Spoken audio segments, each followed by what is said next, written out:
Right.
দুর্জয়,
hello, আপনাদের বাকিরা কোথায়?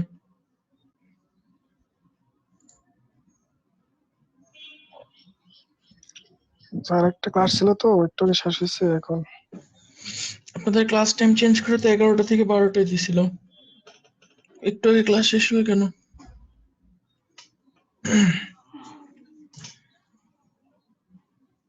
স্যার আমাদের তো 10টা থেকে 11টা পর্যন্ত ক্লাস ছিল। আপনাদের রমজানের রুটিন চেঞ্জ করছে না? আমাদের 11:30টার ক্লাসটা তো 11টা থেকে করছে। জি স্যার 11টা থেকে ওইটাই তো। 12টা আপনার। জি স্যার ক্লাস ছিল স্যার, ক্লাসটা একটু আগে শেষ হয়েছে তো এখন, এই জন্য হয়তো লেট হয়ে গেছে আসতে। কি?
স্যার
আজকে কি ক্লাস হবে না?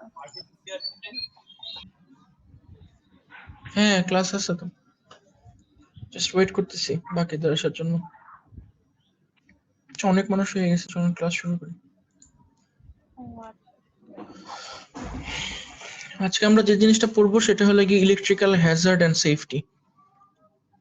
ইলেকট্রিক সার্কিট এবং ইলেকট্রিসিটি নিয়ে কাজ করলে আমাদের যে ধরনের বিষয়ে সতর্ক থাকতে হবে যাতে অ্যাক্সিডেন্ট না হয়, ওই জিনিসগুলো সম্পর্কে আমরা কিছুটা ধারণা নিব। এটার জন্য নতুন একটা বই আমরা দেখব। এই বইটা হলো কি আপনার ইলেকট্রিক্যাল সেফটির উপরে।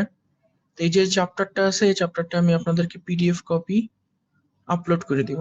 সেই চ্যাপ্টারটা ডিসকাস করবে হলে কি ইলেকট্রিসিটির হ্যাজার্ড কি কি সেটা, আর পরবর্তীতে আমরা দেখব যে হ্যাজার্ডের বিরুদ্ধে কি কি ব্যবস্থা নিতে পারি। তো ইলেকট্রিক্যাল হ্যাজার্ড যেটা আপনারা অলরেডিও অনেক বেশিরভাগ মানুষই জানেন যে ইলেকট্রিসিটির কারণে কি কি হ্যাজার্ড তৈরি হতে পারে। যার মধ্যে সবচেয়ে কমন যেটা সেটা হলো গিয়ে শক, ইলেকট্রিক শক। ইলেকট্রিক শক কম বেশি সব এক্সপিরিয়েন্স করছেন আমি আশা করি। সো ইলেকট্রিক শক ক্ষেত্র বিশেষে ফেটালও হতে পারে, মানে মৃত্যুর কারণও হতে পারে। এখানে আমরা এটা আলোচনা করব যে কোন ধরনের ইলেকট্রিক শক আমাদের শরীরে কি ধরনের ইফেক্ট রাখে, ঠিক আছে? সো স্বাভাবিকভাবে আমরা দুই মোডের ইলেকট্রিসিটি দেখছি, দুই ধরনের ইলেকট্রিসিটি দেখছি। একটা দেখছি হলো কি ডিসি, ডাইরেক্ট কারেন্ট, আর একটা দেখছি এসি, অল্টারনেটিং কারেন্ট। সো এই মোডের উপর ডিপেন্ড করে এটা কি ডিসি নাকি এসি, এটার উপর ডিপেন্ড করে আপনার হ্যাজার্ডের পরিমাণটাও ভ্যারি করবে, ঠিক আছে? সো ধরেন যে আপনার কাছে একটা ডিসি সোর্স আছে, ধরেন যে ব্যাটারি একটা ডিসি সোর্স আছে। সো ব্যাটারির পজিটিভ আর নেগেটিভ যদি আপনি একত্র করে দেন একটা তার দিয়ে, তাহলে কি হবে? ব্যাটারির পজিটিভ থেকে নেগেটিভের দিকে একটা কারেন্ট যাবে, আর এটার ফলে তারটা গরম হয়ে যাবে। এই জিনিসটা তো আমি আশা করি যে আপনারা ছোটবেলায় হয়তো বা কখনো কিউরিওসিটির কারণে এই জিনিসটা করছেন। জি স্যার। করছেন কখনো তার দিয়ে? এটা হলে গিয়ে মনে করেন আপনি কোনো জায়গায় হারায় গেছেন বা কোনো জায়গায় আপনার আগুন ধরানো দরকার, তখন আগুন ধরানোর সবচেয়ে ভালো উপায় কি? ভালো উপায় হলে কি আপনার কাছে যদি ব্যাটারি থাকে একটা ট্রিপল এ বা ডাবল এ ব্যাটারি যদি থাকে, এই ব্যাটারিটাকে আপনার যে বাসন মাজার যে ইটা আছে, স্টিলের যে উল পাওয়া যায় একটা, এই কড়াই টড়াই পরিষ্কার করার জন্য, দেখবেন যে একটা স্কচ বা হ্যাঁ ম্যাটাডোরের এখন এরকম পাওয়া যায়, আপনার ওই স্টিলের অনেকগুলো স্প্রিং এর মতো পেঁচানো থাকে স্ক্রাব করার জন্য আর কি, স্ক্রাবার।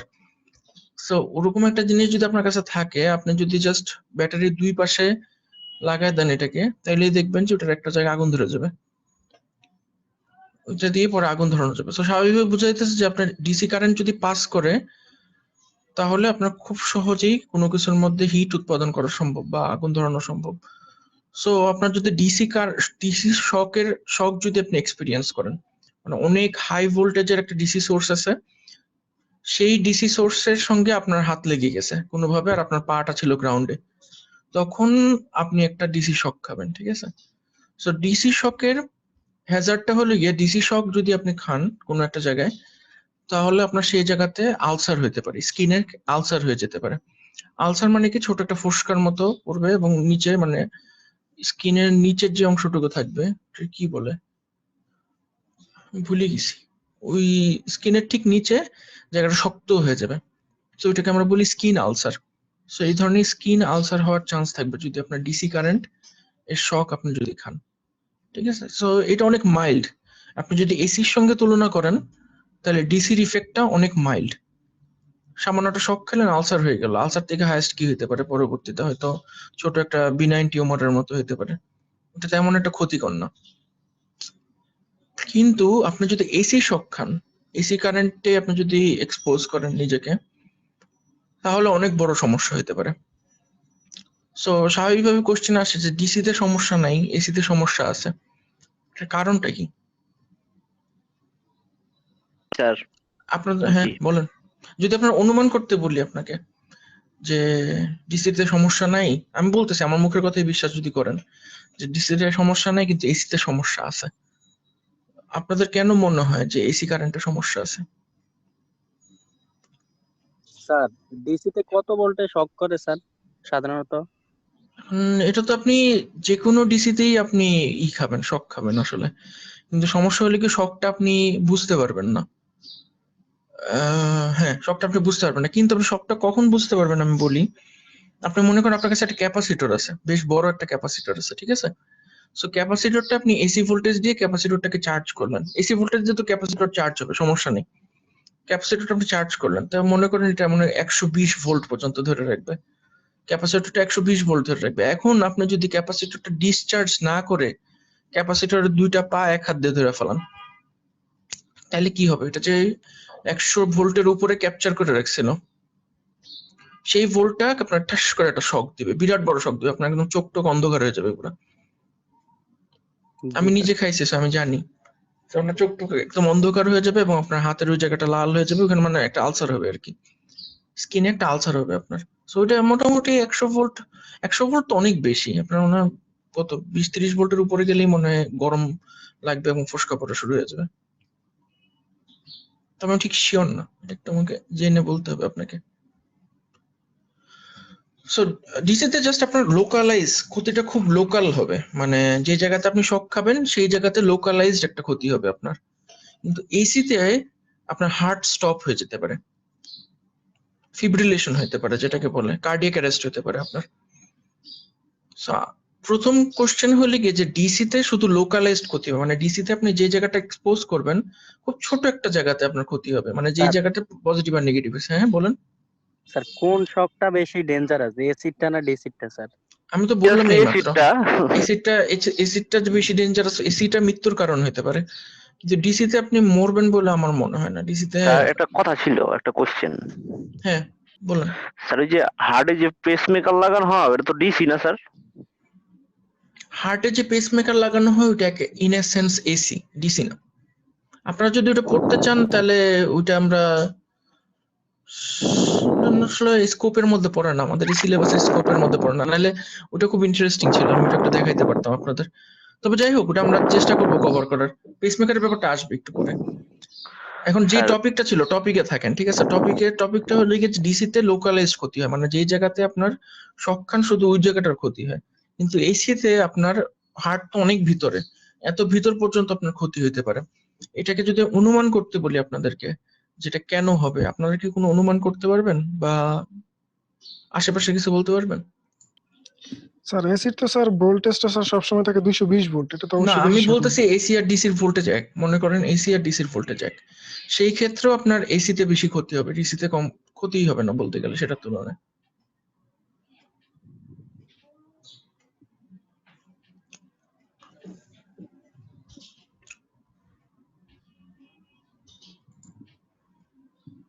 না স্যার, নো আইডিয়া।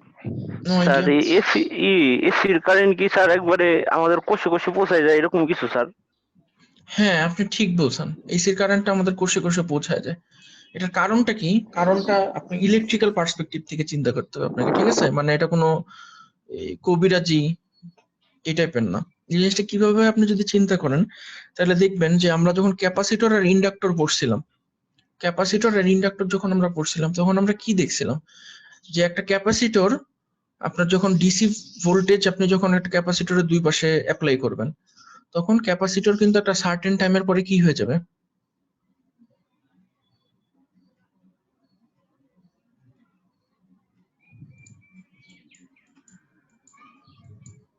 ক্যাপাসিটর এখানে যদি একটা ডিসি ভোল্টেজ লাগান, ক্যাপাসিটরটা কিছুক্ষণ পরে কি হয়ে যাবে, এটার মাঝখানে কি এয়ার গ্যাপ, ফাঁকা। জি ক্যাপাসিটর স্যার। ডিসির জন্য কি, ক্যাপাসিটরের ইকুয়েশনটা মনে আছে? এক্সি সমান সমান 1/2 পাই এফ সি। সো আপনার যদি ফ্রিকোয়েন্সি যদি 0 হয় স্যার তাহলে ক্যাপাসিটরে কত বাধা দেয়? ডিসির ফ্রিকোয়েন্সি তো 0, এটা তো আর বলে দেওয়া লাগবে না, এটা আপনারা জানেন ডিসির ফ্রিকোয়েন্সি যে 0, তাহলে ক্যাপাসিটর কত বাধা দেবে? ইনফাইনাইট, অসীম রোধ হবে, অসীম রোধ। সো কোনো কিছু যদি অসীম রোধ হয় তখন ওটাকে আমরা কি বলতে পারি? ওপেন সার্কিট, তাই না? এখন আপনি যদি একটা কোষকে যদি চিন্তা করেন, কোষ দেখতে কি রকম? একটা কোষ হলে কি এরকম, ভিতরে তার বাইরে একটা ডাবল লেয়ার থাকে, যেটাকে আমরা বলি কি সেল মেমব্রেন, তাই না? জি স্যার। ভিতরে একটা সাইটোপ্লাজম থাকে, সাইটোপ্লাজমের বাইরে একটা সেল মেমব্রেন থাকে। এই সেল মেমব্রেনটা কি দিয়ে গঠিত?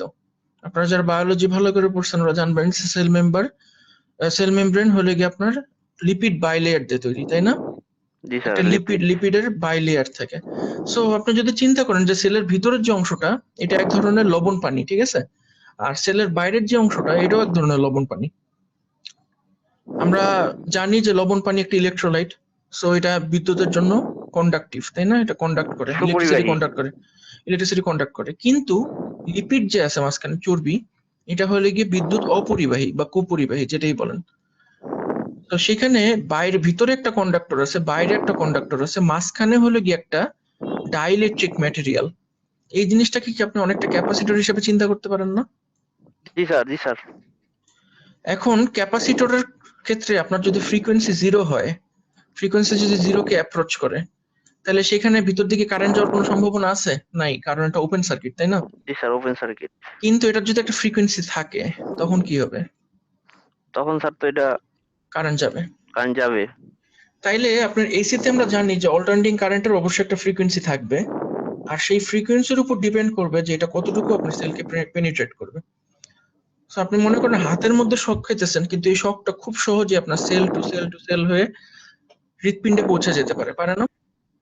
জি স্যার। এবং যদি একবার যদি হৃৎপিণ্ডে পৌঁছায় যায়, মানে শরীরের বাইরে থেকে হৃৎপিণ্ডে যদি পৌঁছে যায়, আমার যতদূর মনে আছে 20 মিলি অ্যাম্পিয়ার কারেন্ট আপনাকে মানে হার্ট অ্যাটাক দেওয়ার জন্য যথেষ্ট।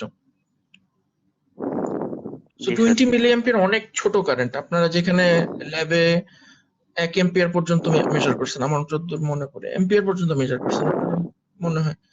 সো ডিসিতে। হ্যাঁ, হ্যাঁ ডিসিতে। সো মিলি অ্যাম্পিয়ার যে কত ছোট এটা তো বুঝতেই পারতেছেন আপনারা, তাই না? জি স্যার, একবারে ক্ষুদ্র একটা current. So 20 milliampere current যদি আপনার হার্টের মধ্যে দিয়ে প্রবাহিত হয়, তাহলে সেটা আপনার হার্টের যে নোডগুলো আছে এই নোডগুলোকে আউট অফ সিঙ্ক নিয়ে যেতে পারে। এখন হলে কি আপনার ওই কোশ্চেন আসছে যে পেসমেকার কি বলছিলেন জানি, পেসমেকার কি এসি না ডিসি না? জি স্যার। পেসমেকার কি এসি না ডিসি, এটার জন্য আপনাকে জানতে হবে যে পেসমেকারটা আসলে কি। সো আপনি মনে করেন এটা হলে কি আপনার হার্টটা তো দেখতে কিছু এরকম, মারতে কষ্ট হতেছে। হার্টটা দেখতে তো এরকম, আপনারা তো জানেন। জি স্যার। সেটার উপরে থাকে হলে কি আপনার কি, উপরে থাকে ভেন্ট্রিকল। ভেন্ট্রিকল। না, উপরে থাকে হলে কি অ্যাট্রিয়া, আর নিচে থাকে ভেন্ট্রিকল। জি স্যার, জি এরকম স্যার। মানে অ্যাট্রিয়া ভেন্ট্রিকল। সো এইখানে হলে কি একটা স্পেশাল টাইপের সেল থাকে, এই জায়গাটার মধ্যে কতগুলো স্পেশাল টাইপের সেল থাকে, কোষ থাকে। এই কোষগুলার নিয়ে একটা নোড গঠিত হয়, এই নোডটার নাম হইলে এসএ নোড, বুঝছেন? SA node, sinoatrial node. এই নোডের মধ্যে এই কোষগুলোর বৈশিষ্ট্য কি? এই বৈশিষ্ট্য হলো গিয়ে এটা কনস্ট্যান্ট ইলেকট্রিসিটি জেনারেট করে।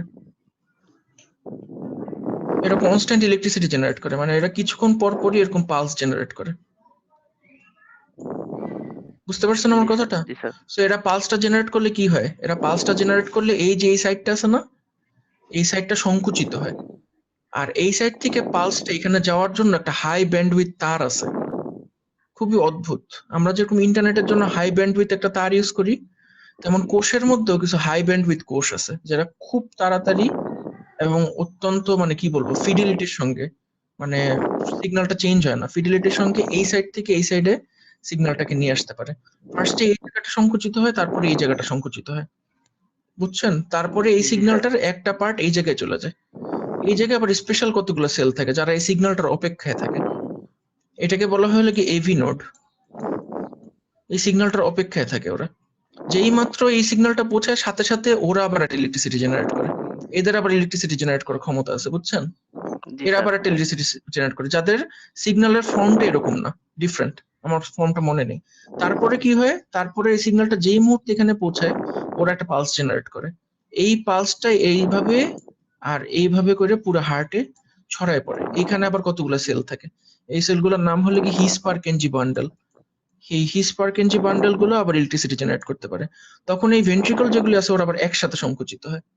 এইভাবে এই পুরো সাইকেলটা চলতেই থাকে, এরা নিজের ইলেকট্রিসিটি জেনারেট করে, নিজেরা সংকুচিত প্রসারিত হয়, আর আপনি তখন এরকম একটা ইসিজি পান, এরকম একটা ইসিজি পান আপনারা, ঠিক আছে? জি তো স্যার। এখন মনে করেন কারো এই জায়গার সেলগুলো নষ্ট হয়ে গেছে, বয়সের সাথে বা অন্য কোনো কারণে এই জায়গার সেলগুলো নষ্ট হয়ে গেছে, যেটার কারণে ও এরকম ফিডিলিটির সঙ্গে বা প্রপারলি এই ধরনের ওয়েভ গুলো জেনারেট করতে পারতেছে না, ঠিক আছে? তখন আপনার কি প্রয়োজন হবে এই জায়গায়? এই জায়গায় তখন একটা প্রয়োজন হবে পেসমেকার। এই পেসমেকারটা কি করবে, যে এসএ নোড যে সিগন্যালটা জেনারেট করতো না, এই সিগন্যালটা করবে। আর্টিফিশিয়ালি জেনারেট করবে, জেনারেট করে ও এক্সাইটেশন দিবে। এক্সাইটেশন দিলে সিগন্যালটা যে হাই ব্যান্ডউইথ ইটা আছে, মাসল আছে, হাই ব্যান্ডউইথ তার মাসল দিয়ে এখানে পৌঁছে যাবে, কিছু সিগন্যাল এখানে পৌঁছে যায়, এভি কে এক্সাইট করবে, তারপরে এভি হলে কি ওটাকে জাস্ট ফলো করবে, ঠিক আছে? এটা গেল একটা। এমন হতে পারে না যে কারো এসএ ঠিক আছে, হিসপারকেনজি ঠিক আছে, কিন্তু এভি নষ্ট, তাহলে কি হবে? এই সিগন্যালটার কারণে এই দুটো সংকুচিত হবে ঠিকই, কিন্তু কোনো সিগন্যাল এখানে এসে পৌঁছাবে না। আর কোনো সিগন্যাল যদি এখানে এসে না পৌঁছায়, তখন তো আর নিচের যে পার্টটা আছে হার্টের, এই পার্টটা তখন আর বিট করবে না, তাই না? জি স্যার। তখন এই জায়গায় আমরা একটা সেকেন্ডারি পেসমেকার লাগাই। এই সেকেন্ডারি পেসমেকারের কাজ কি? জাস্ট এই এস এর সিগন্যালটা রিসিভ করে নিজে আবার একটা পালস পাস করা। জেনারেট করা, পালস জি স্যার। এটাই হলো কি আপনার পেসমেকার, ঠিক আছে? এখন মনে করেন কারো শরীরে পেসমেকার আছে, কারো শরীরে এই যে এই সেলগুলো আছে না, এই সেলগুলোর বায়োলজিক্যাল নাম কিন্তু পেসমেকিং সেল, বুঝতে পারছেন? জি স্যার। এগুলোকে বলা হয় পেসমেকিং সেল। ওখান থেকে কথাটা আসছে পেসমেকার। তো এই পেসমেকিং সেল মনে করেন একটা ইলেকট্রিসিটি জেনারেট করতেছে, কনস্ট্যান্ট একটা ইলেকট্রিসিটি জেনারেট করতেছে। এখন আপনি এটার মধ্যে করলেন কি, একটা সাইনোসয়েডাল ওয়েভ আপনি এটার মধ্যে একটা নয়েজ আকারে দিলেন, মানে কি আপনি শক খাইছেন, শক খাওয়ার কারণে এরকম একটা নতুন একটা সিগন্যাল ও পাইলো। তাহলে কি হলো, আপনার সিগন্যালটা পুরো উল্টাপাল্টা হয়ে গেল না, ওর যে সিগন্যাল ন্যাচারাল যে সিগন্যাল প্লাস আপনি যে শকটা খাইলেন এটার সিগন্যাল, তখন কি হবে, পুরো এটা হার্টটা কি আউট অফ এটা রিদম কি হয়ে যাবে। এসি এসি এসি এসি শক খাইলাম? ডিসি তে কি আর এরকম ফ্রিকোয়েন্সি থাকবে? ডিসি কি আপনার হার্ট পর্যন্ত পৌঁছাতে পারবে? না না না না স্যার, জি স্যার, এসি তাহলে।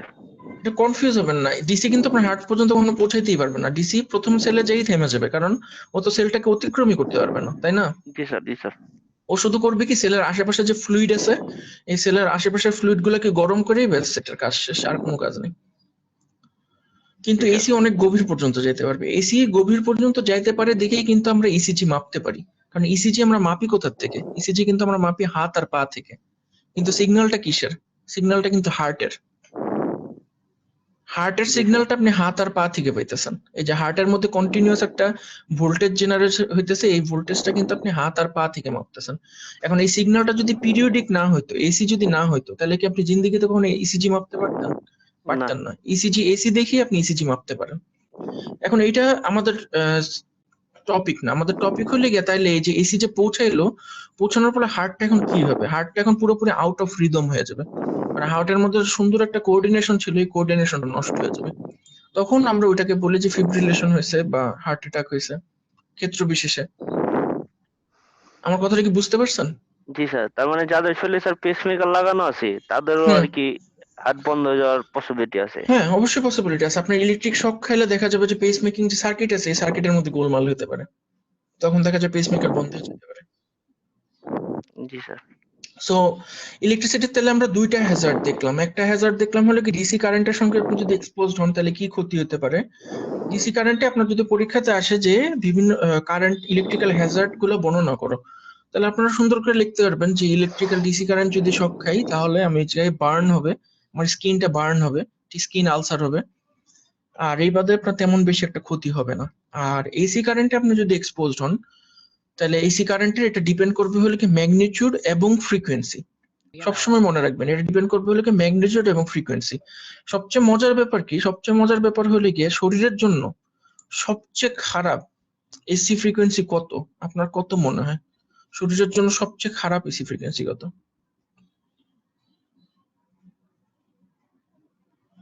মানে যেটাতে হার্ট স্টপ হয়ে যাওয়ার চান্স সবচেয়ে বেড়ে যায়।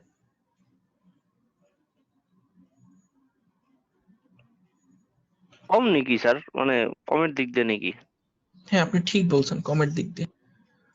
সো কার্ভটা হলে কি এরকম, আমার যতদূর মনে পড়ে, আমি এগুলো আপনাকে এই ছুটির পরে নোট আকারে দিব। কার্ভটা হলে কি এরকম, এই নিচে হলে কি ফ্রিকোয়েন্সি আর উপরে হলে কি অ্যাম্পলিটিউড, মানে কত ফ্রিকোয়েন্সিতে কতটুকু অ্যাম্পলিটিউডের কারেন্ট আপনি সহ্য করতে পারবেন, বুঝছেন? মানে এটা হলে কি আপনার সহ্য ক্ষমতা।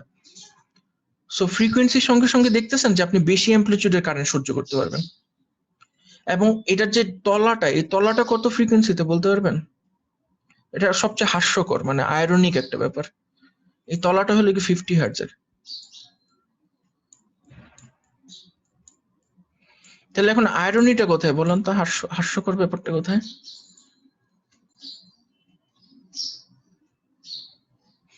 ভাই দ্য ওয়ে, আমার কথা কি ক্লিয়ারলি শোনা যেতেছে? আজকে আরেক ক্লাসে দেখলাম কমপ্লেইন করতেছে আমার কথা শোনা যাচ্ছে না, শোনা যাচ্ছে স্যার। জি স্যার, কেটে কেটে আসতেছে। আমি নতুন একটা সফটওয়্যার ইউজ করতেছি, তো আমি বুঝতেছি না এই সফটওয়্যারটার কারণে সমস্যা হতেছে নাকি। আপনাদের কথা কি কেটে কেটে আসতেছে? না স্যার, ক্লিয়ার, পারফেক্ট। আচ্ছা ঠিক আছে, তাহলে 50 হার্টজে হলে কি এটা তলাটা, মানে 50 হার্টজে আপনি সবচেয়ে কম অ্যাম্পলিটিউড সহ্য করতে পারবেন কারেন্টে, মানে এটা হার্টের জন্য সবচেয়ে বেশি ক্ষতিকর। আর আয়রনিটা হলে গিয়ে আমাদের যারা পাওয়ার ইঞ্জিনিয়ার বা ইলেকট্রিক্যাল ইঞ্জিনিয়ার, যারা ব্রিটিশ আমল থেকে যারা আমাদের পুরো সিস্টেমকে ডেভেলপ করছে, এরা কখনো এই জিনিসটা কনসিডার করেনি। এটা এই জিনিসটা কনসিডার না করে আমাদের পুরো সিস্টেমটা বানাইছে 50 হার্টজ, যাতে আপনি সহজে মারা যেতে পারেন। বুঝতে পারছেন আমার কথাটা? জি স্যার।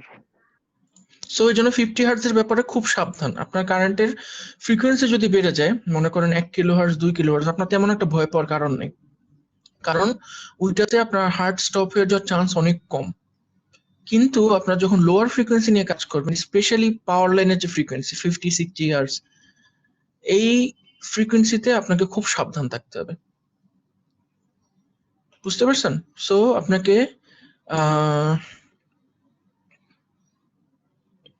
এই যে এখানে এই বইয়ের মধ্যে লেখা আছে যে আপনার এই current flow effects the various bodily organs in different manners. For example, the heart can be caused to fibrillate with as little as 75 milliampere. আমি তো আগে বলছিলাম 20 milliampere। আচ্ছা যাই হোক, the diaphragm and the breathing system can be paralyzed, which possibly may be fatal without outside intervention.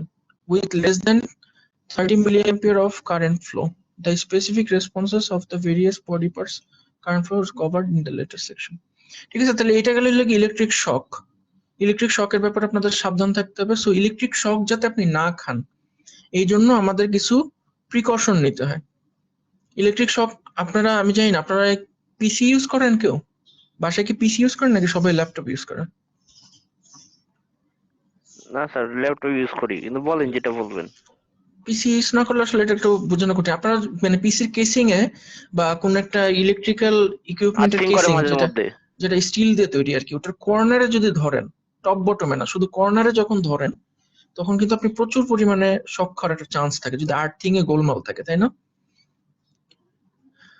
So আমাদেরকে electrical equipment design করার সময় জন্য আর্থিং এর ব্যাপারে খুব সতর্ক থাকতে হবে যাতে আপনি শক না খান। এখন চলেন আমি ব্ল্যাঙ্ক একটা পেজ আপনাদেরকে দেখাই যে আমরা আর্থিং কেন করি। ব্ল্যাঙ্ক পেজ কোথায়? এখানে এটা স্যার ব্ল্যাঙ্ক পেজেস। একটা পড়ার বাইরে স্যার একটা ছিল, একটা কোশ্চেন ছিল স্যার। বলেন। স্যার ওই যে ইলেকট্রিক ইল যে স্যার, হুম। স্যার এইটা কিভাবে স্যার শক, মানে ওর ভিতরে কিভাবে স্যার কারেন্ট তৈরি হয়? যেভাবে আপনার ভিতরে কারেন্ট তৈরি হয় ওইভাবে ওর ভিতরে কারেন্ট তৈরি হয়। আপনার ভিতরে তো কনস্ট্যান্ট কারেন্ট তৈরি হইতেছে না? জি স্যার, কিন্তু এটা তো আমি স্যার পাস করতে পারতেছি না অন্য কাউকে, কিন্তু ওরা হ্যাঁ, স্যার কিন্তু আপনার কিভাবে ভোল্টেজ যদি বেশি হয়, আপনি যদি অনেক ভোল্টেজ জেনারেট করতে পারেন, সেই ক্ষেত্রে আপনি পাস করতে পারবেন। তো কেন পারবেন না? ও স্যার, আচ্ছা আচ্ছা। আপনার যেটা হলো কি জাস্ট আপনার ম্যাগনিটিউড কম, এই জন্য আপনি পাস করতে পারতেছেন না। আপনার ম্যাগনিটিউড যদি অনেক বেশি হইতো তাহলে অবশ্যই আপনি পাস করতে পারতেন, সমস্যা কি? জি স্যার। সো এটা মনে করেন আপনার একটা ইলেকট্রিক্যাল ইকুইপমেন্ট, ঠিক আছে? সো ইলেকট্রিক্যাল ইকুইপমেন্টে আমরা জানি যে দুইটা টার্মিনাল থাকে, সবসময় দুইটা টার্মিনাল থাকে। একটা টার্মিনাল আসলে গিয়ে লাইভ, একটা টার্মিনাল আসলে গিয়ে নিউট্রাল, তাই না? মানে কোন একটা এসি ইকুইপমেন্ট যদি থাকে, তো এসি ইকুইপমেন্ট তো জেনারেলি সবসময় আমাদের দেশের সিস্টেম যেটা 2 পিন সিস্টেম। সো 2 পিন সিস্টেমে একটা দিয়ে আসলে কি লাইভ, ঠিক আছে, আর একটা দিয়ে আসলে কি নিউট্রাল। এই জিনিসটা কি আপনারা জানেন? জি স্যার, কিন্তু 3 পিন যেটা থাকে স্যার, আরেকটা কি থাকে তাহলে? ওটা থাকে আর্থিং, গ্রাউন্ড। আচ্ছা, এখন নিউট্রালি তো আপনার গ্রাউন্ড, তাই না? নিউট্রালি তো আপনার কিছু কিছু ক্ষেত্রে, সব ক্ষেত্রে না, কিছু কিছু ক্ষেত্রে আপনার নিউট্রালি তো গ্রাউন্ড। তাহলে আপনার এক্সট্রা আবার একটা গ্রাউন্ড দেওয়ার দরকারটা কি? এক্সট্রা আবার একটা গ্রাউন্ড দেওয়ার প্রয়োজনটা কি? এখন মনে করেন এই যে ইকুইপমেন্টটা কিন্তু একটা এনক্লোজারের ভিতর আছে, একটা স্টিলের একটা এনক্লোজারের ভিতর আছে, তাই না? এরকম একটা এনক্লোজারের ভিতর আছে। জি স্যার। এখন মনে করেন আপনার স্টিলের এনক্লোজারের কোনো একটা জায়গার সঙ্গে আপনার শর্ট সার্কিট হয়ে গেছে, এই লাইফ তারটার বা ইকুইপমেন্টটার কোনো একটা পয়েন্টে যে এই কেসিং এর সঙ্গে আপনার ইকুইপমেন্টটা শর্ট সার্কিট হয়ে গেছে, তাই না? এখন মনে করেন আপনি যে রনি, আপনি দাঁড়ায় আছেন, এখানে দাঁড়ায় আছেন, এখন আপনি তো জানেন না এখানে শর্ট সার্কিট হয়ে গেছে, ঠিক আছে? এখন আপনি স্যার। করলেন কি, আপনি এখানে হাত দিলেন। এখানে হাত দিলে এখন কি হবে এটা চিন্তা করেন। লাইফ তারটা কি দেখবে? লাইফ তারটা দেখবে যে আমি এত ঝামেলা করে আমি নিউট্রাল দিয়ে গ্রাউন্ডে ফেরত যেতে পারি। একটা উপায়, একটা রাস্তা আমার কাছে। আর একটা রাস্তা হলো একদম শর্টকাটে আমি রনির শরীরে চলে যেতে পারি, জি স্যার, কারণ রনি এখানে দাঁড়ায় আছে। সো রনির ভিতর দিয়ে আমি খুব সহজে এখান থেকে চলে যেতে পারি। কারেন্ট তো খুবই চালাক, কারেন্ট কি করবে? কারেন্ট ভাবে আমার এদিক দিয়ে যাওয়ার দরকার নেই কোনো, আমি এদিক দিয়ে চলে যাই। তাহলে কারেন্টের তো কোনো ঝামেলা নেই, ঝামেলায় পড়বেন হলে আপনি। বুঝতে পারছেন? তাহলে আমরা এখন গ্রাউন্ডটা কেন দিই দেখেন, গ্রাউন্ডটা কেন দিই? আপনার যদি এখানে আরেকটা তার থাকতো যেটা হলে কি আপনার গ্রাউন্ড, মানে পুরো এই কেসিংটাকে শুধু কেসিং এর সঙ্গে লাগানো, ঠিক আছে? আমি ইরেজারটা ইউজ করি, তার বেশি এঁকে ফেলেছি। তাহলে মনে করেন আমি শুধুমাত্র এই কেসিংটার সঙ্গে গ্রাউন্ডটা লাগানো একটা জায়গায়, বুঝতে পারছেন? তাইলে এখন কারেন্ট কি দেখবে চিন্তা করেন, এখন না পরে। কারেন্ট এখন কি দেখবে চিন্তা করেন। কারেন্টটা দেখবে যে আমি এখান থেকে আমি রনির শরীর দিয়ে যেতে পারি, অথবা আমি এখানে ছোট্ট একটা রাস্তা দিয়ে, কারণ এখানে তো রনির শরীরেও তো আপনার আছে, রোদ আছে, তাই না? এখানে তো বাধা পাবে, কিন্তু এই সাইডে তো কোনো বাধাই নেই, একেবারে কোনো বাধা নেই, ডাইরেক্ট গ্রাউন্ডে চলে যেতে পারি। তাহলে ইলেকট্রিসিটি তখন কি করবে? গ্রাউন্ড দিয়ে চলে যাবে। সহজে বুঝতে পারছেন তাহলে আর্থিং এর গুরুত্বটা কি? জি স্যার। কিন্তু বেশিরভাগ বাসা বাড়িতে কি করে জানেন? বেশিরভাগ বাসা বাড়িতে আপনার 3 পিনের সকেট ইনস্টল করে ঠিকই, এই যে এরকম 3টা পিনের যে সকেট থাকে এটা ঠিক ইনস্টল করে, কিন্তু এটাকে ওপেন রেখে দেয়, এটাকে জাস্ট ওপেন রেখে দেয়। তখন যে লাউ সেই কত। আমার কথাটা কি বুঝতে পারছেন? জি স্যার। সো আমরা ইলেকট্রিক শক থেকে বাঁচার জন্য এরকম সব সময় সিস্টেমের আর্থিংকে দেখে নিব যে আর্থিংটা ঠিক মতো করছে নাকি। জ্যোতি কিছু বলবেন?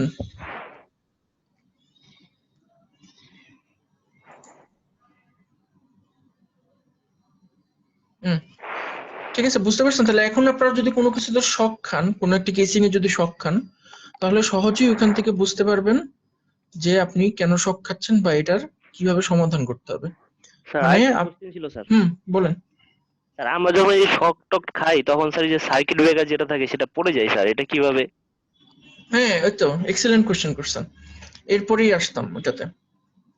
ওটা অবশ্য আমি আগুন ধরার ক্ষেত্রে আসতাম, কিন্তু শকের ক্ষেত্রেও সেটা বলা যায়, সমস্যা নেই। এখন মনে করেন আপনি আর্থিং নেই, ঠিক আছে, আর্থিংটা মুছে দিই। আর্থিং নাই সিস্টেমে, আপনার এখানে আর্থিং নেই, কোনো ধরনের আর্থিং নেই। আপনি ধুমায় শক খাইতেছেন, ঠিক আছে। আজকে ক্লাসের জন্য আপনাকে আসলে অনেক শক খাইতে দিতেছে, যেটাই হোক। আপনি মনে করেন ধুমায় শক খাইতেছেন, ঠিক আছে। ধুমায় শক খাইতেছেন মানে কি, আপনার সিস্টেমের রেটেড যে কারেন্টটা ছিল এর থেকে কিন্তু অনেক বেশি কারেন্ট আপনার শরীর দিয়ে যেতেছে, তাই না? জি স্যার। তখন আপনি যদি মনে করেন এখানে একটা সার্কিট ব্রেকার লাগাই দিলেন, এখানে একটা সার্কিট লাইভে একটা সার্কিট ব্রেকার লাগাই দিলেন, ঠিক আছে, তাহলে কি হবে, যখন ও দেখবে যে ধুমধুমায় কারেন্ট যেতেছে তখন ও জাস্ট নিজে ব্রেক হয়ে যেয়ে আপনাকে বাঁচাই দিবে। জি স্যার। কারণ আপনি চিন্তা করে দেখেন, আপনার ইম্পিডেন্স কিন্তু অনেক কম, সিস্টেমের ইম্পিডেন্সের তুলনায় আপনার ইম্পিডেন্স কিন্তু অনেক কম। সো স্বাভাবিকভাবে সিস্টেমের রেটেড যেই পরিমাণ কারেন্ট যাবে আপনার মধ্যে কিন্তু এর থেকে অনেক বেশি কারেন্ট যাবে, যেহেতু আপনার ইম্পিডেন্স কম, সো আপনার মধ্যে তো বেশি কারেন্ট যাবে। আপনি এখানে যদি, এখানে আসলে ইউজ করা হয় না, এই সার্কিট ব্রেকার ইউজ করা হয় না, এখানে ইউজ করা হয় ফিউজ। ফিউজ কেন ইউজ করা হয়, ফিউজ খুব তাড়াতাড়ি রেসপন্ড করে। সার্কিট ব্রেকার রেসপন্ড করতে একটু সময় নেয়, কিন্তু ফিউজ খুবই তাড়াতাড়ি রেসপন্ড করে। সো আমাদের তার জায়গাটা যায় স্যার। হ্যাঁ, সো ফিউজ খুব তাড়াতাড়ি গরম হয়, খুব তাড়াতাড়ি কেটে যায়, আপনাকে বাঁচায়। কিন্তু সার্কিট ব্রেকারে একটা সিগনিফিকেন্ট ডিলে হয়, এই জন্য আমরা এইসব ক্ষেত্রে ফিউজ ইউজ করি, সার্কিট ব্রেকার ইউজ করি না। জি স্যার। ঠিক আছে, সো এটা আপনি একটা ভালো কোশ্চেন করছেন, সার্কিট ব্রেকার কেন ইউজ করি। আবার আরেকটা ভুল করে আমাদের দেশে আরেকটা ভুল যেটা করে, মিস্ত্রিরা কাজ করে, তো মিস্ত্রিরা করে কি সার্কিট ব্রেকারটা নিউট্রালে লাগে, লাইভে না লাগে, সার্কিট ব্রেকারটা নিউট্রালে লাগে। সেই ক্ষেত্রে আপনার সিস্টেমকে বাঁচায়। সার্কিট ব্রেকার যদি আপনি লাইভে না লাগায় যদি নিউট্রালে লাগান, আপনার সিস্টেমের কিন্তু কোনো সমস্যা নেই।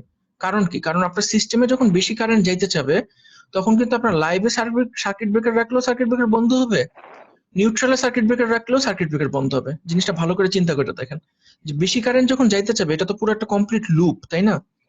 এটা আপনি লাইভে লাগান আর নিউট্রালে লাগান, বন্ধ তো হবেই, বেশি কারেন্ট যেতে গেলে বন্ধ হবেই। সো সিস্টেমের কোনো সমস্যা হবে না, সিস্টেমের দিক থেকে আপনি লাইভে লাগান নাকি নিউট্রালে লাগান কিছুই যায় আসে না। কিন্তু এটাতে সেফটির যে পারপাসটা, এই পারপাসটা কিন্তু ব্যাহত হবে। কেন ব্যাহত হবে এটা তো আপনি বলতেই পারবেন এখান থেকে, তাই না? জি স্যার।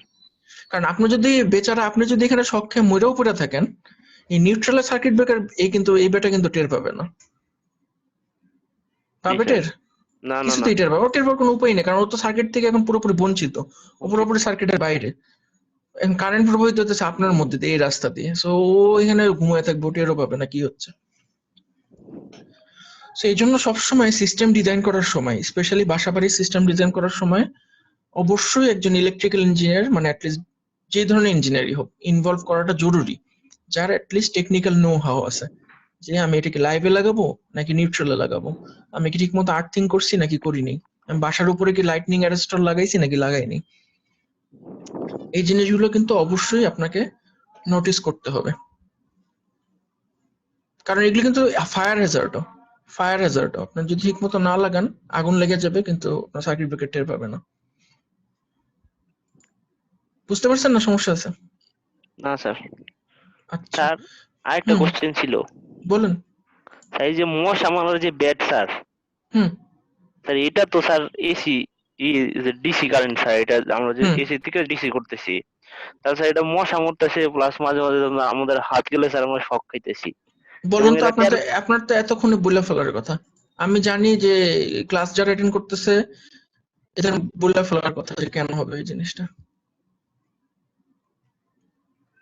এটার ভিতরে কি স্যার আছে নাকি, এই ক্যাপাসিটর টাইপের কিছু আছে স্যার? হ্যাঁ, এটার ভিতরে ক্যাপাসিটর আছে, ভোল্টেজ বুস্ট করে ক্যাপাসিটরের মধ্যে ব্যাটারির থেকে বড় একটা ভোল্টেজ স্টোর করা হয়। আপনার মশাও তো একটা কন্ডাক্টিভ ম্যাটেরিয়াল না? তো এটার মধ্যে দিয়ে যখন আপনি হঠাৎ করে হাই ভোল্টেজে ডিসি পাস করাবেন তখন ওর হিট হয়ে যাবে, হিট হয়ে ব্যাস পুটুস। কিন্তু আপনি যখন শকটা খান, শকটা কিন্তু আপনার ক্ষতিটা হয় কিন্তু লোকালি, আপনি কিন্তু মানে হার্ট অ্যাটাক বা এই টাইপের জিনিস হওয়ার চান্স খুবই কম যদি আপনি বড় ধরনের শক না খান। আপনি হ্যাঁ হইতে পারে যে অনেক বড় শক খেয়ে আপনার হার্ট অ্যাটাক হয়ে যেতে পারে, কারণ প্যানিকের কারণে কিন্তু হার্ট অ্যাটাক হয়। সো কিন্তু আপনার এমনিতে আমি ফিজিওলজিক্যালি যতটুকু বলতে পারি ডিসি একটা বড় শক খাইলে আপনার অ্যাটলিস্ট হার্ট অ্যাটাক হবে না, কিন্তু এসি একটা শক যদি আপনি খান সেই ক্ষেত্রে আপনার বড় ঝামেলা হয়ে যেতে পারে। বুঝতে পারছেন এই বইটা? ডিসি কি স্যার ক্যাপাসিটর ছাড়া ডিসি স্যার? ক্যাপাসিটর ছাড়া ডিসি মানে আমি বুঝিনি। মানে যেটা ভিতরে ক্যাপাসিটর স্টোর করা থাকবে স্যার, ওটা তো স্যার তো মোটামুটি ভালোই ঝটকা লাগবে। হ্যাঁ তা তো ঝটকা লাগবে। এমনি ক্যাপাসিটর ছাড়া যেটা আছে এমনি ডাইরেক্ট। ক্যাপাসিটর ছাড়া তো কোনো মশা মারার ব্যাট নাই মনে হয়। না স্যার আমি বলতেছি যে স্যার যেটা নাকি স্যার নাই ওটা তো স্যার আবার মানে সব বেশি একটা ঝটকা লাগবে না, না লাগবে না তো, কারণ হ্যাঁ কারণ ব্যাটারির থেকে বড় ভোল্টেজ তো আপনি আর শক দিতে পারবেন না। সো ওখানে যেটা করে ওখানে একটা ভোল্টেজ বুস্টার থাকে মনে হয়, যে মানে কম ভোল্টেজটাকে বড় ভোল্টেজ বানায়, মানে কম কারেন্ট কিন্তু বড় ভোল্টেজ বানায়, ওই বড় ভোল্টেজটাকে আপনার একটা ক্যাপাসিটরে স্টোর করে রাখে। ব্যাস ওর জাস্ট ওর কাজটা কি, ওর কাজটা হলো খুব ছোট একটা সময়ের জন্য ডিসচার্জ করা, খুব ছোট একটা সময় ও পুরোটা পাওয়ার ডিসচার্জ করে দিবে। ঠিক স্যার। তো ইলেকট্রিক্যাল সেফটির জন্য মানে বোঝাটা খুব সহজ। সো আপনারা এই বইটা যদি পড়েন, এই বইটা খুব ভালো একটা বই, বইটা যদি পড়েন তাহলে আপনাদের রিয়েল লাইফেও কাজে আসবে, আবার আপনার পরীক্ষাতেও ভালো করবেন। কি কি পড়তে হবে এটা তো অবশ্যই আমি দাগাই দিব আপনাদেরকে, কিন্তু আপনারা নিজেদের জন্য হলেও জিনিসটা ভালো করে পড়বেন। স্পেশালি আপনার যে 4 নম্বর চ্যাপ্টারটা যেটা আছে, grounding of electrical system and equipment, এটা আপনারা খুব ভালো করে পড়বেন, কারণ আপনার পরবর্তীতে যদি নিজের বাসা বানান, নিজেদের বাসা যদি বানান কখনো, তাহলে এই জিনিসটা আপনাদের খুব কাজে আসবে। ঠিক আছে? কারণ মিস্ত্রিরা অনেক উল্টাপাল্টা করে, কি পরিমাণ উল্টাপাল্টা করে এটা আপনি যদি মানে কখনো ফেস না করেন প্রবলেমটা, কখনো রিয়েলাইজও করবেন না ঝামেলা করে রেখে দিছে। সো খুব সাবধান হবেন ক্যালকুলেশনের ক্ষেত্রে। জি স্যার। বুঝতে পারছেন? আর কি ঝামেলা আছে ইলেকট্রিক্যাল হ্যাজার্ডের মধ্যে?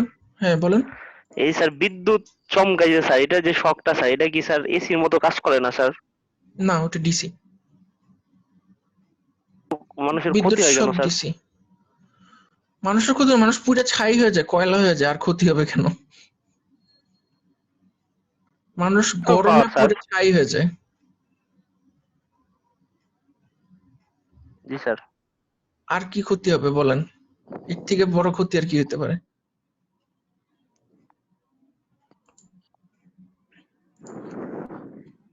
আচ্ছা তাহলে ইলেকট্রিক্যাল হ্যাজার্ডে আপনার তাহলে শক গেল হলে কি একটা হ্যাজার্ড, শকের হ্যাজার্ড গুলো আপনারা মোটামুটি জানলেন, আর একটু ভালো করে পড়লে আরো বেশি জানতে পারবেন। আরেকটা হ্যাজার্ড আছে হলে সেটা হলো কি আর্ক। আর্কের কথা শুনছেন এর কখনো, বা আর্ক সম্পর্কে আইডিয়া আছে? আর্কের আরেকটা মজার নাম, কিন্তু আর্কের নাম হলো কি করোনা। এই জিনিসটা জানেন না? আর্কের নাম করোনা, এই জিনিসটা অনেকে জানে না। আমি যখন করোনা ভাইরাসের প্রথম দেখলাম যে করোনা ইয়েছে, তখন আমার ফার্স্টে আর্কের কথাই মনে পড়ছে। করোনা, আমি বলি করোনা জিনিসটা কি। করোনা জিনিসটা হলে কি, কোথায় দেখবেন, আমি বলি ইউটিউবে কতগুলো ভিডিও আছে, দেখবেন যে অনেক মানুষ অত্যন্ত হাই ভোল্টেজ ধরতে পারে, কিছু কিছু মানুষের ক্ষমতা আছে অনেক হাই ভোল্টেজ ধরতে পারে। বাতি জ্বালায় স্যার। ওরা যখন অনেক হাই ভোল্টেজ ধরে তখন দেখবেন যে ওদের আঙ্গুল থেকে একটা বেগুনি রঙের বের হয়, রশ্মির মতো বের হয়। সবচেয়ে ভালো আপনি দেখতে পারবেন কোথায়, আপনি যদি পাওয়ার সাবস্টেশন বা পাওয়ার স্টেশনের আশেপাশে যদি আপনার বাসা হয়, তাহলে দেখবেন যে পাওয়ার স্টেশন যখন এক ফেজ থেকে আরেক ফেজে সুইচ করে, যখন সুইচটা খুলে তখন ওই সুইচ খোলা পার্টটা আর তারের মধ্যে একটা বেগুনি রঙের একটা রশ্মি পাস হয়ে যায়, স্পার্কের মতো স্পার্ক। এই যে আর্কটা যে তৈরি হইলো এটাকে বলে করোনা। ঠিক আছে? এটাকে বলে করোনা। জি স্যার। আবার আপনি দেখবেন যে অনেক সময় আপনার সার্কিট স্পার্ক করে, দেখবেন যে আপনার প্লাগের মধ্যে কোন একটা জায়গায় কানেকশনটা ছুটে গেছে, হালকা করে লেগে আছে, ওই জায়গায় যে জায়গায় কানেকশনটা ছুটে গেছে ওই জায়গায় এক জায়গা থেকে আরেক জায়গায় স্পার্ক করে কারেন্ট যায়। আর একটা শব্দ হয় স্যার, ঝ্যান ঝ্যান না হ্যাঁ কেমন হ্যাঁ যেন একটা। শব্দ হয়। এইটার সঙ্গে কিন্তু বিদ্যুৎ চমকানোর খুব ভালো একটা সম্পর্ক আছে। জি স্যার। বিদ্যুৎ কিন্তু ঠিক একই উপায়ে চমকায়, মানে মাটি পর্যন্ত যে আসে ঠিক একই উপায়ে আসে। যা হয় যে দুই সাইডে ভোল্টেজ ডিফারেন্স আছে আর মাঝখানে আছে বাতাস, তাই না?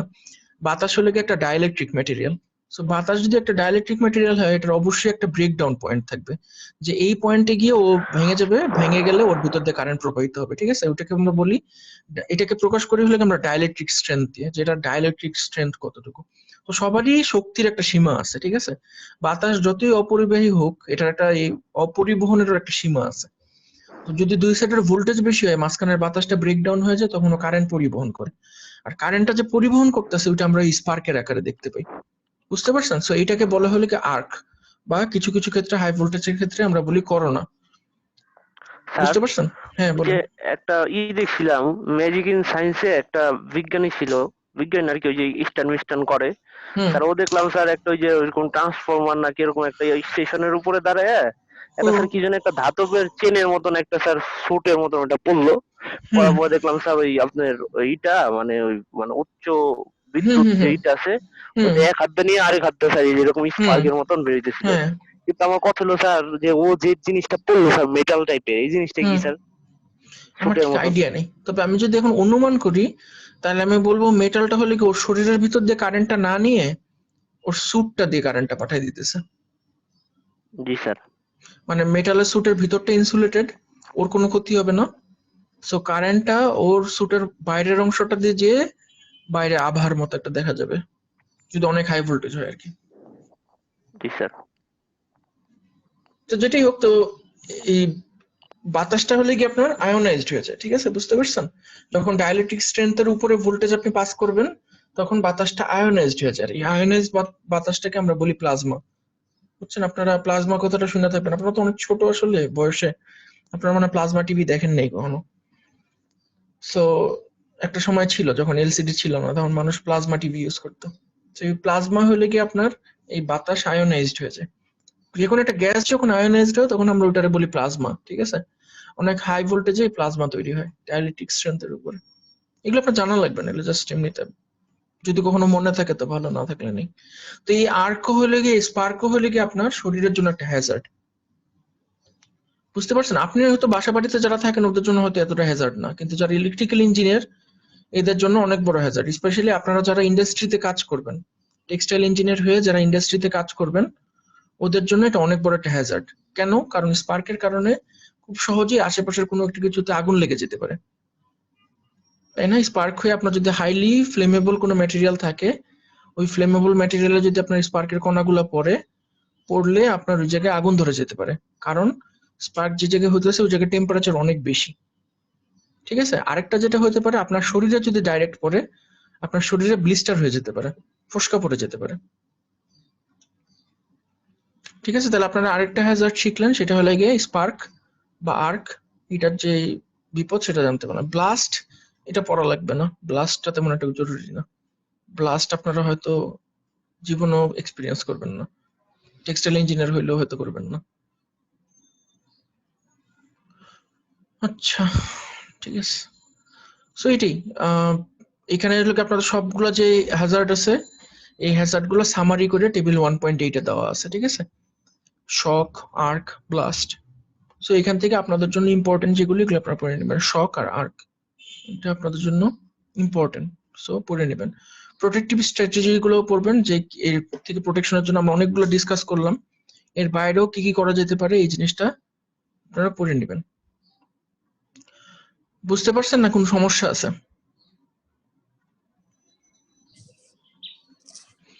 কারো কোনো বুঝতে কোশ্চেন পারছি থাকলে স্যার। করতে পারেন।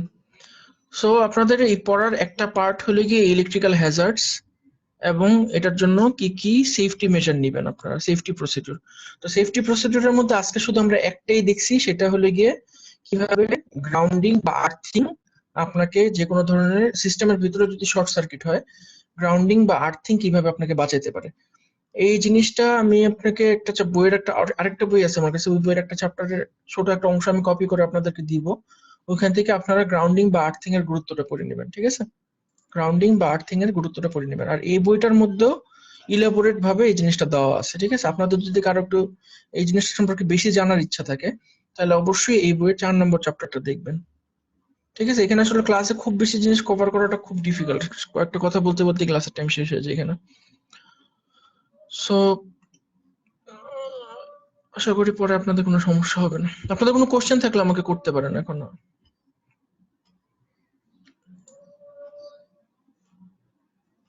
কোনো কোশ্চেন নাই?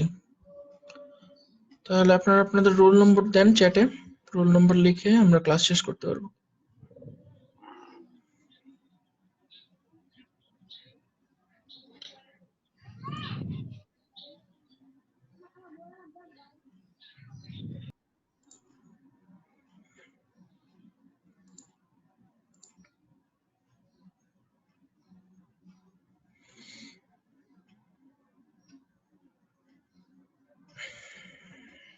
কয়জন আছে? 1 2 3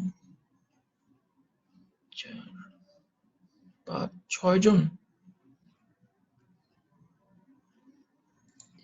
জি স্যার। আচ্ছা ঠিক আছে। স্যার আসসালামু আলাইকুম। ওয়ালাইকুম আসসালাম।